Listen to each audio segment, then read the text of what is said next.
कई साल पहले तिरुनगर एक नगर में था पटेल, जिसके पास था एक साड़ी की दुकान। पटेल के पूर्वजों से ये कारोबार चलते आ रहा था और उसके पिताजी इस व्यापार का अत्यंत आदर करते थे। पटेल के बड़े होने के बाद उन्होंने दुकान की जिम्मेदारी पटेल को सौंप दी। पटेल अपने पिता की बातों को अक्सर अनसुना करके केवल दुकान जाकर खाली बैठता था, बिना कुछ काम किए। एक दिन दुकान जाते समय रास्ते में पटेल ने अपने दोस्त पलंग को बुलेट की बाइक पर देखा। उस समय से पटेल भी बुलेट के सपने देखने लगा। वाह, काश मेरे पास भी बुलेट होती, मैं भी लाऊंगा और गली गली घूमूंगा। पर तभी पटेल को ये एहसास हुआ कि बुलेट खरीदने के लिए उसके पास उतने पैसे नहीं थे। निराश होकर वो दुकान पर बैठा रहा जब अचानक से उसको एक विचार आया। उसने अपनी दुकान के 3 कर्मी को बुलाया।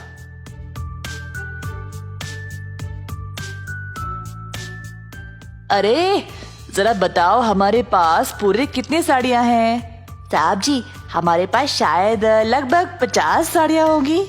बस 50? मुझे कम से कम 150 साड़ियाँ बेचनी है। अब और 100 साड़ियाँ कहाँ से लाऊं? साहब जी, मेरा दोस्त एक थोक व्यापारी है। उसके पास एक साड़ी तकरीबन 100 से 250 रुपये के बीच में मिल जाएगी। माल हमारे जितना अच्छा नहीं है, पर सस्ता तो है। अच्छा, एक काम करो, उसके पास जाओ और एक साड़ी 100 रुपये के दाम पर 100 साड़ियों को ले आओ। किसी को इस बारे में नहीं बताना, ठीक है? तो हमें फिर 10,000 रुपये की जरूरत है। आप पैसे दे दो तो हम माल ले आएंगे साहब। पटेल के पास 10,000 रुपये भी नहीं थे, तो वह अपने 50 साड़ियों को 1,000 के दाम में बेचने लगा। 15 दिन के अंदर उसने सारे साड़ियां बेच डाली और उन पैसों में से 10,000 निकालकर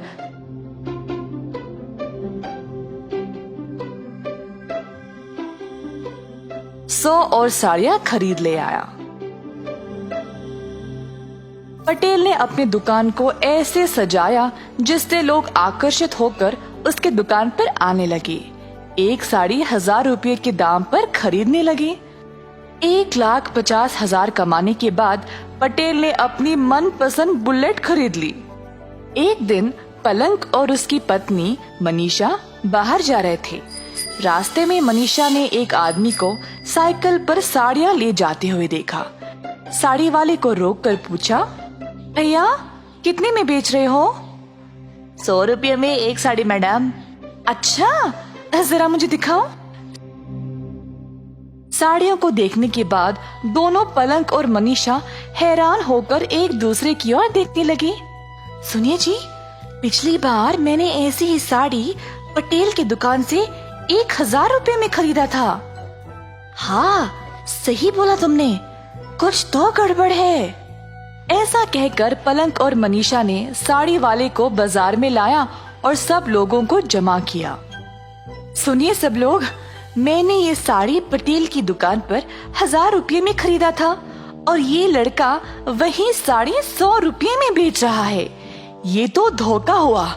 मेरे साथ जो हुआ, मैं नहीं चाहती कि आप लोगों के साथ भी हो, इसीलिए मैंने आप सब लोगों को यहाँ जमा किया है। ऐसा कहते हुए सारी भीड़ पटेल की दुकान की ओर चल पड़े। पटेल ने अपनी नई बुलेट के लिए पूजा करवाया और अपनी दुकान की ओर आया। दुकान के बाहर इतनी भीड़ जमा देखकर हैरान परेशान हो गया। 1,000 में एक साड़ी बेच रहे हो और ये एक पोछे के लायक भी नहीं है। तुमने 100 रुपयों की साड़ी को खरीदा और हम सबको 1,000 में बेच रहे हो। क्या ये ठीक है पटेल? सारी भीड़ पटेल के ऊपर टूट पड़ी और धमकी देने लगी कि अगर वो उनके पैसे वापस नहीं करेगा तो उसको शहर से बाहर निकाल दिया जाएगा। जब पटेल के पिताजी को ये खबर पहुंची तो वह तुरंत दुकान पर आ गए। सुनिए भाइयों और बहनों, सुनिए, कृपया आप सब लोग क्षमा कर दे।